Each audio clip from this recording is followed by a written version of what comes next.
Welcome to the Infowars Nightly News. It is Thursday, August 22nd, 2013, and I'm your host, Leanne McAdoo. Here's what's coming up tonight. Tonight, was the chemical weapons attack in Syria a setup? And a surprise twist in the Radley Manning trial, or should I say, Chelsea Manning. Then, Jakari Jackson sits down with Cale Sampson, info rapper battling the New World Order. All this and more on the Infowars Nightly News.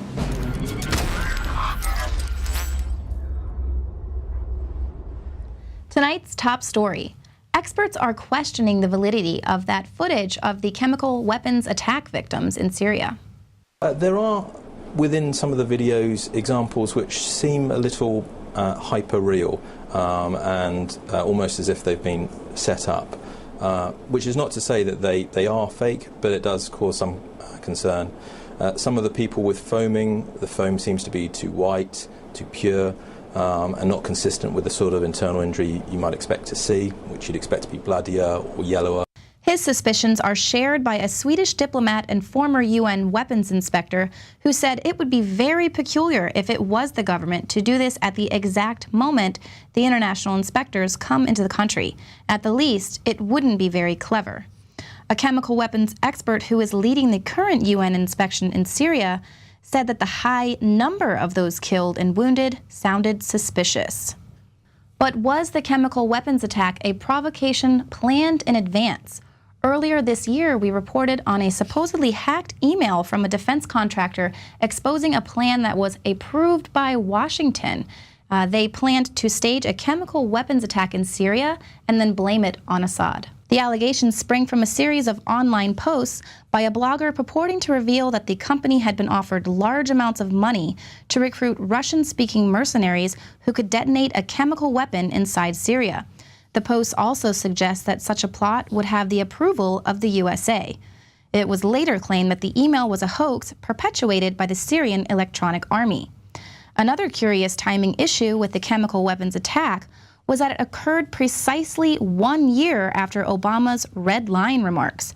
And even Russia is voicing skepticism, saying a flood of reports issued by biased regional media about alleged chemical weapons use might be a provocation planned in advance. It draws attention to the fact that biased regional media have immediately, as if on command, begun an aggressive information attack, laying all the responsibility on the government. Now, I don't know who to believe is responsible for this attack, but one thing I can say is that video is not a hoax. I have personally seen a dead body before, and those people are dead. I know that when you die, the blood pools, and you can see it right there in the video, several of the bodies where the blood has started to pool, not to mention the fact you could not get a toddler or many toddlers to play dead for that long. That video is really disturbing, and it's very sad, and I don't think it's a hoax. We just don't know who actually released the gases. But nevertheless, this attack has Twitter blowing up. People are fighting amongst themselves, who did it, to whom, and why. What I want to know is, was that chemical weapons email real? Where's Guccifer? We need Guccifer to release some more emails. Is it Guccifer, like Lucifer, or is it Guccifer with the two C's? Okay, well I'm gonna go with the Illuminati angle and call him Guccifer. So Guccifer, email me if I'm not pronouncing your name right. I want to be on your email list anyway. That actually brings me to the daily quote. This little thing called the internet and the ability of people everywhere to communicate instantaneously and to have more information coming at them in one day than most people can process in months or a year, it makes it much harder to govern. Yes, indeedy it is, John Kerry, and we are counting on it. We're counting on the internet to help us wake up the rest of the sleeping giant to remind them that the government is for the people, by the people. Well, one person who wasn't so easy for the authorities to govern was Michael Hastings. He reported fearlessly on some very powerful people, and it cost him his life. The coroner's statement on Michael Hastings' death has been released, and the official cause is auto versus fixed object, or tree. The cliché of cars bursting into flames in a collision is a Hollywood myth. Under what condition will a car crash and burn? The key to a car explosion is a bursting fuel tank. The LAPD claims that the car exploded on a frontal impact without bursting the gas tank. To put it mildly, that is highly improbable. It appears from surveillance footage that there were multiple explosions very close to each other, which would match the initial eyewitness account. In a breaking story today, LA Weekly reports that Joanna Thigpen, a friend and neighbor of Michael Hastings, he came to believe his Mercedes was being tampered with. Nothing I could say could console him, said Thigpen. One night in June, he came to her apartment after midnight and urgently asked her to borrow her Volvo. He said he was afraid to drive his own car. She declined, telling him her car was having mechanical problems. She said he was scared and he wanted to leave town. It isn't just that bombs can be planted on cars. Speed, steering, and virtually every aspect of a modern car is under software control, and software can be hacked. You can do some really highly destructive things now through hacking a car. And who would be likely to hack a car or to do a cyber attack? As Aaron Schwartz pointed out, they are funding the creation of vulnerabilities. They are offering rewards for people to find and build vulnerabilities into their system and give it to the U.S. government so then the U.S. government can launch cyber attacks. The physical evidence hasn't supported the government's story from day one. The government had the motive, the means, and the method to kill by either car bomb or by cyber attack. But don't expect the government to investigate itself. See the full special report at Prison Planet TV or the Alex Jones channel on YouTube. And again, that full report can be seen at Prison Planet TV, or it'll be uploaded soon to the Alex Jones YouTube channel. Now, I wonder when all the evidence surfaces in the Michael Hastings death, if they're going to use the justifiable homicide defense like they do here in Austin. I'm Jakari Jackson for the Infowars Nightly News. We have a story out of the city of Austin. Austin man sues APD for traffic stop shooting. On May 8th of this year, James Barton says an APD officer fired a shot at him recklessly. An officer stopped Barton for improperly traveling through an intersection. He turned on his lights, Barton said. I pulled over, reached for my wallet, and opened the door. I was getting out when a bullet came flying past my head. He missed. Now, this isn't the only officer-involved shooting currently under investigation in the city of Austin. Last month, unarmed, Larry Eugene Jackson Jr. was shot in the back of the neck after he allegedly attempted to commit a fraud at a local bank. Even though the shooting of Jackson is still under investigation, APD was quick to charge Jackson with committing a fraud without presenting any public evidence. Now, it's my understanding that the gentleman had some type of false identification. Can you specify what that is? Again, due to the ongoing nature of the investigation, there are some pieces that we're not releasing. Since that time, Detective Kleinert, who actually shot Jackson, said in a private forum he did so accidentally. On the flip side, the Texas Attorney General has already deemed this a justifiable homicide.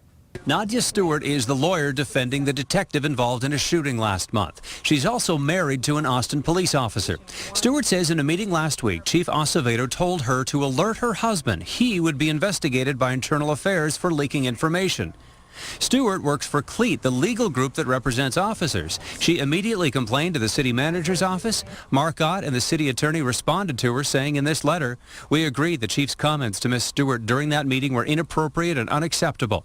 The police chief admits that he made the statement but claims that he was joking. So for a police force who shoots at unarmed motorists, shows up to the wrong address and shoots your dog, and also wear ski masks in the commission of their duties, hopefully this can be a step towards transparency. I'm Jakari Jackson for the Infowars Nightly News.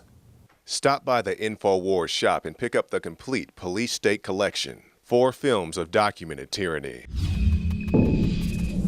Reports like that are crazy because just a few years ago, taxpayers spent a whole lot of money making sure that all the police in the APD were given taser guns. That way they would use their taser guns as a first resort rather than their regular guns. But now we constantly have these stories of cops who choose to use their guns first. So here they don't even know how or when to discharge their weapons. And we're arming them with military-grade equipment and tanks. And we're just crossing our fingers and hoping that they will behave themselves when they roll these out to the streets. Right. Well, the big twist in the Bradley Manning trial. Bradley Manning reveals that he plans to live his life as a woman and he wants to begin hormone therapy as soon as possible. "I am Chelsea Manning. I am female," the Army private wrote in a bombshell letter one day after his sentence to 35 years in prison. Given the way that I feel and have felt since childhood, I want to begin hormone therapy as soon as possible. I hope that you will support me in this transition. I also request that starting today, you refer to me by my new name and use the feminine pronoun. The letter signed Chelsea E. Manning included a previously leaked photo of him donning a blonde wig, lipstick, and eyeshadow in 2010. Now, transgender prisoners in the U.S. who have not had genital surgery are usually assigned to live with inmates who share their sex at birth. A Fort Leavenworth spokesperson told the news agency that treatment for transgender inmates does not extend beyond psychiatric care at the all-male prison. The Army does not provide hormone therapy or sex reassignment surgery for gender identity disorder. Now, I personally respect a person's decision with regards to their gender identification. I don't think that we should be attacking individual people when the conspiracy goes so much higher up the chain. That's why they're spiking all of our food with hormones and killing us with GMOs and stuff, because they know that it is affecting everyone. They're basically restructuring our DNA and changing us all to be really kind of submissive. So we shouldn't be attacking Chelsea Manning. But what I am curious is if Manning's revelation is going to cause Obama, who is, always trying to buddy up to the LGBT community, if Manning's revelations will finally cause him to call Manning brave and hero for revealing her secrets. And there's another trial highlighting government lies and corruption. The Department of Justice asks the court to grant immunity to George W. Bush for the Iraq War. In court papers filed this week, the U.S. DOJ requested that George W. Bush, Richard Cheney, Donald Rumsfeld, Colin Powell, Condoleezza Rice, and Paul Wolfowitz be granted procedural immunity in a case alleging that they planned and waged the Iraq War in violation of international law. The lawsuit alleges that they began planning the Iraq War in 1998 through their involvement with a nonprofit that advocated for the military overthrow of Saddam Hussein. Once they came to power, the suit alleges they convinced other Bush officials to invade Iraq by using 9/11 as an excuse to mislead and scare the American public into supporting a war. And finally, the U.S. failed to obtain UN approval prior to the invasion, rendering the invasion illegal and an act of impermissible aggression. Well, that sounds legit, but the DOJ claims that in planning and waging the Iraq War, ex-President Bush and key members of his administration were acting within the legitimate scope of their employment, and thus immune from suit. Well, apparently it's the Westfall Act certification that permits the Attorney General at his or her discretion to substitute the United States as the defendant and essentially grant absolute immunity to government employees for actions taken within the scope of their employment.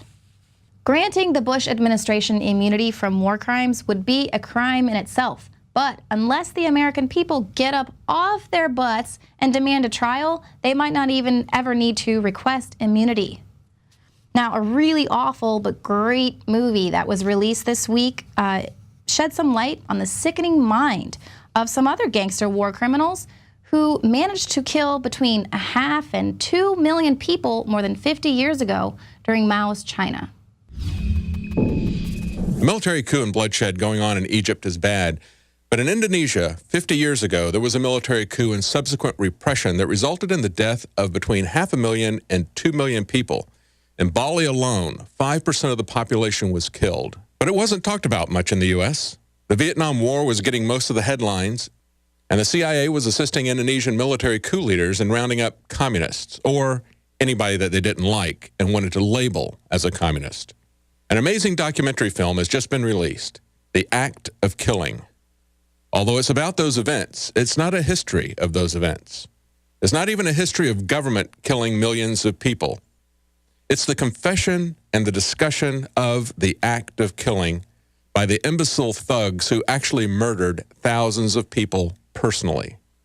It's a chilling and disturbing glimpse into the mind of self-described gangsters who repeat over and over again that the term gangsters actually means free men.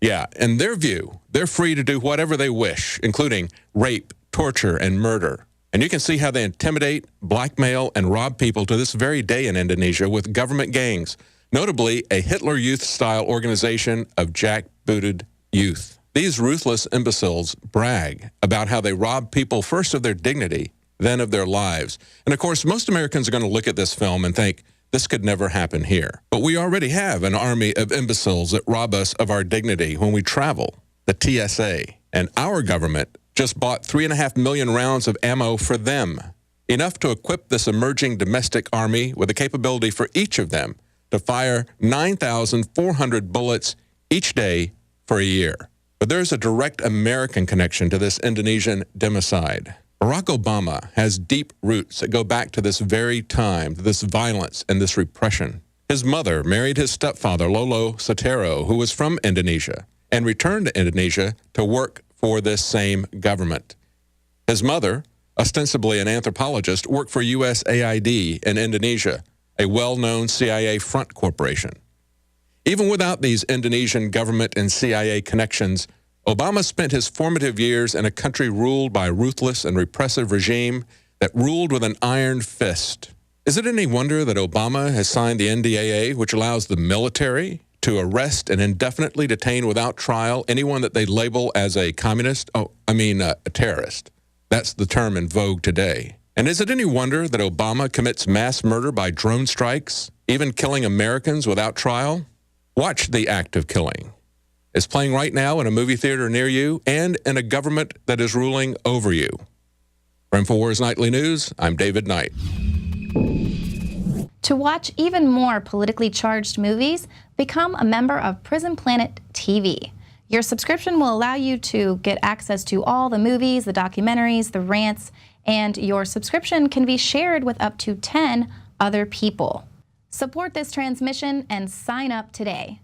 Now stick around because coming up, Jakari Jackson is going to be interviewing Cale Sampson. His raps will deliver a New World Order message to the masses. We'll be right back.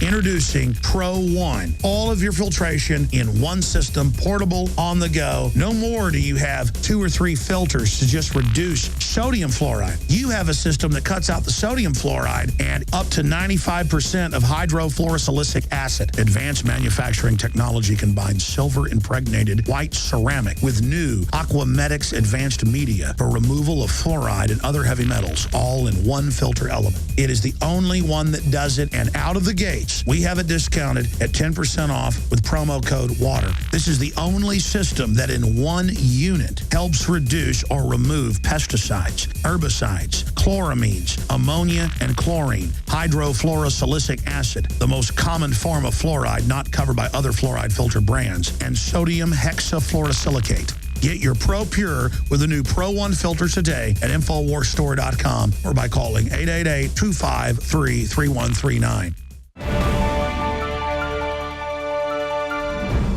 And welcome back. Our guest tonight is Cale Sampson. He's a hip-hop artist and the original concept of hip-hop, being conscious of your surroundings and presenting that in a very positive way. Not all this crap, look at my chain, look at all these girlfriends I don't really have. He's a real, true hip-hop artist, and he's here to promote his new album, The Big Picture. He joins us now via video Skype.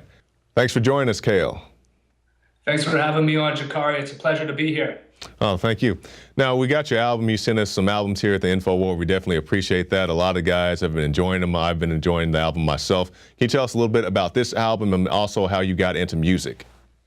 Okay, well, I'll start with how I got into music. I originally got influenced by hip-hop culture probably when I was about 9 years old. At the time, I was living in the West End of Toronto, and I remember to get into my apartment every day, which was on the 12th floor, I would have to walk by this group of older dudes that would always be freestyling and ciphering in the lobby. And because I took an interest in what they were doing, they kind of took me under their wing and gave me a bunch of tapes to listen to. And some of the tapes that they gave me just so happened to be of some of the original great MCs. So right off the bat, I was listening to guys like KRS-One and NWA and Chuck D from Public Enemy at like age 9.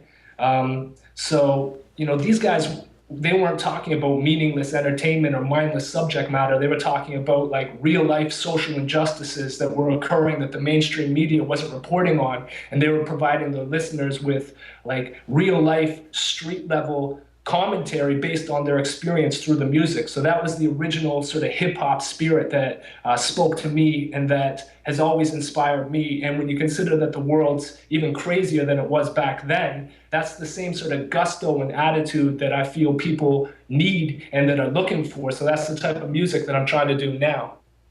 And then in terms of the big picture, the album that I just released, I started writing this probably about 3 years ago. And, you know, I was basically just very uninspired by a lot of the sort of fluffy, gutless music that I was hearing on the radio and seeing on MTV. And, you know, I felt that it was very detached from the reality of, you know, what's going on in the world. So I wanted to make music that more accurately reflected our time. So, you know, I started watching documentaries and going to websites like Infowars.com. And, you know, I ended up writing a song called Reach Up, which I recently released a video for. That was the first song off of the big picture. And you know, that it sort of talks about a variety of issues like economic inequality, government corruption, basically everything. It's sort of a summary of where my album would go, the big picture. And so, yeah, we released that. And I just kind of feel like the times has come where people want somewhat of a breath of fresh air, so to speak. So I'm hoping that my new album will be able to provide people with that. Yes, because we see, you know, what you call the fluffy music, all the soulless dribble that's perpetuated by the mainstream media that's usually out there. You know, we have videos of suicides and sell your soul to the devil and all these demonic symbols and the music now of the days, you know. So what do you think about that? You know, what do you think about the media? I know you're in Canada. Maybe you guys have a little bit of different influence as far as artists. But, you know, when you look at the mainstream and you see the mainstream artists, what do you think about that? Well, I mean, our media is more or less the same as yours. You know, the Canadian media is basically the American media. There's slight differences and whatnot. So when I look at the mainstream artists, I'm, you know, for the most part, I'm not really impressed. They don't really speak to me. I don't, like I said, I don't feel like the gusto and the spirit of the human experience is being accurately portrayed through the pop star artists that are being promoted to the public. So, you know, I feel the opposite. I feel like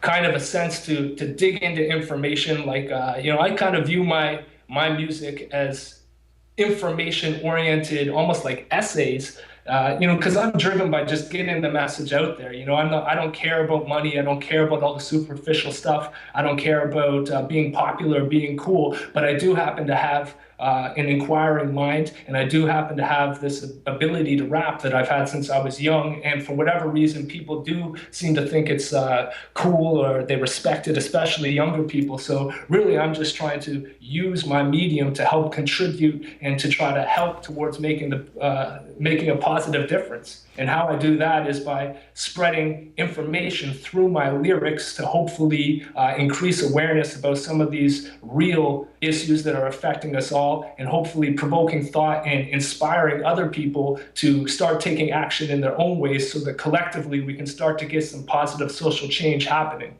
That's very well said, because, you know, a lot of people, they see the fight, they think it's all about being on the radio like Alex, or, you know, sitting up here in a suit. You know, it's not all about that. It's about, you know, people doing what they can do. You know, maybe your thing isn't being on the radio, or maybe not, you know, so much presenting the news, but you can make a rap song, you can make this or that. People have paintings. I mean, all types of ways to get the message out that's not just sitting in a suit on TV. So I'm very glad that you mentioned that. And I want you to say, you know, some inspirational words to somebody who may be watching this, and, you know, maybe their thing isn't music, maybe their thing isn't doing a news show, but, you know, how can you tell people to, you know, get the inspiration inside of themselves to go out there and do what they need to do to get this message across?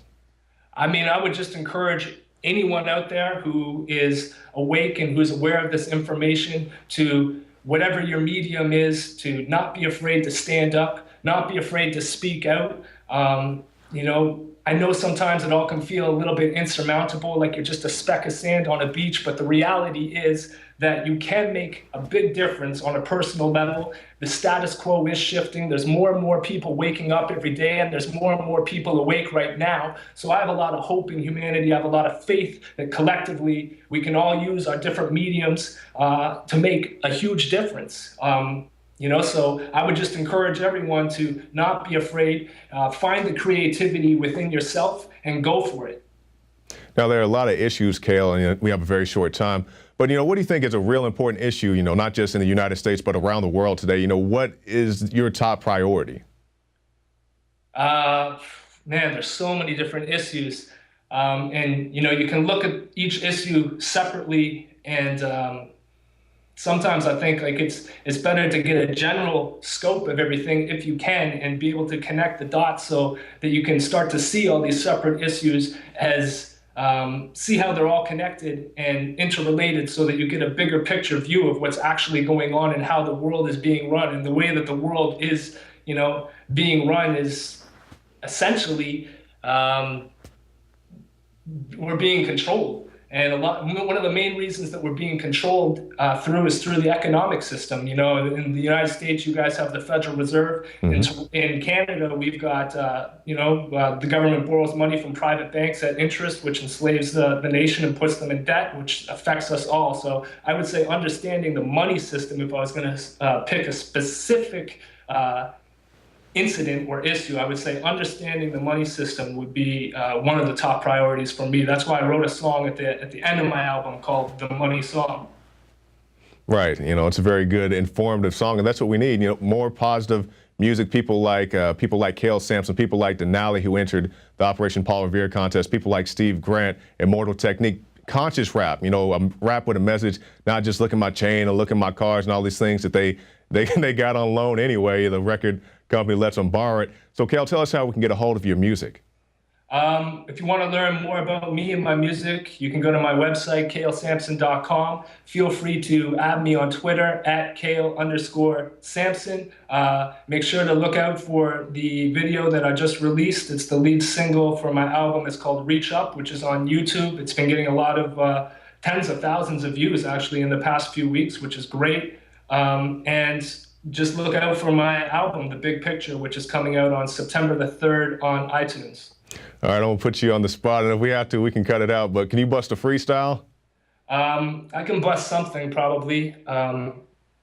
Throughout our whole lives, we've been made to believe that we're just little people who are powerless and weak, that we're insignificant in the higher scheme of things, but it's a lie. The opposite is reality, so don't believe the false history we've been taught. It's time to talk to our neighbors and turn the television off. Take responsibility for your actions and thoughts and realize the true potential that you've got. Because once you understand the way that energy works, you'll feel connected to each other and the earth. Then you'll listen to your heart when it's speaking to you and start to do the right thing. In all that you do, our collective consciousness has to decide to be in a state of love and no longer comply. So we're fully empowered. Let's step away from the fear and start to lead by example. The revolution is here.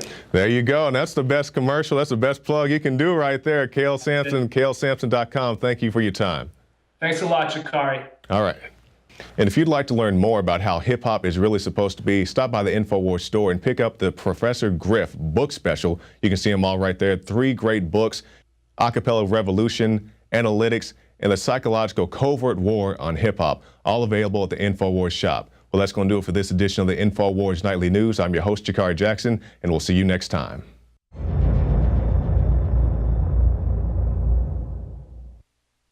Now you can watch The Alex Jones Show live as it happens at Infowars.com/show.